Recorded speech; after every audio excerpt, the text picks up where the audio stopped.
High guys, welcome to new vlog. So लायब्ररीत आलेलो होतो आणि थोडं म्हटलं चला ब्रेक घेऊ. तर आपल्या कॅम्पसमध्ये इथं थोडं फ्री व्हायसाठी आलो. आणि आज बेसिकली उद्या आणि परवा आमचे 2 पेपर आहेत. म्हणजे एंड सेमिस्टरचे 2च पेपर आले माझे. उद्या एक आहे सोशल सायन्सचा MDM आणि त्याच्यानंतर आहे एक मॅथ्सचा. त्याच्यानंतर आमचे पेपर संपून जातात. मग प्रॅक्टिकल एक्झाम आहे. तर ते प्रॅक्टिकल होऊन जाते 8 तारखेपर्यंत. तर आता काल तर काही अभ्यास झाला नाही. तर कालचा तुम्हाला एक्सपिरियन्स सांगायचा थोडा. काल गाईज एवढं खतरनाक एक्सपिरियन्स रथयात्रेचा.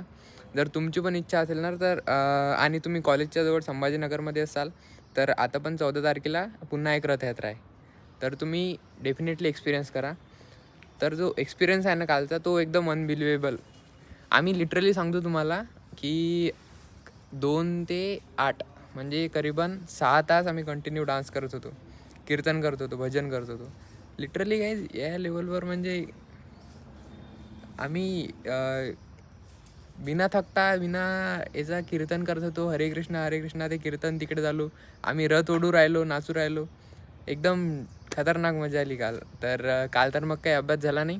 मग म्हटलं चला आजचा दिवस आज करू आपण चांगला अभ्यास आणि उद्याचे पेपर चांगले गेले पाहिजेत ना. आणि पेपरच्या ह्याच्यात काय एक इम्पॉर्टंट गोष्ट म्हणजे की आपली रिव्हिजन चांगली झाली पाहिजे. तसं झालेलं सिलेबस आपण ना सगळा अभ्यास केलेला असते CTच्या वेळेस पण इम्पॉर्टंट गोष्ट म्हणजे ते आहे रिव्हिजनची. आणि रिव्हिजनच खतरनाक. म्हणजे जेवढी रिव्हिजन चांगली भेटली ना तेवढा आपला पेपर चांगला जाते. तर तेच आहे बेसिकली. आणि रिव्हिजन करायला सगळ्यात जिवार येते. तर दॅट्स थिंग.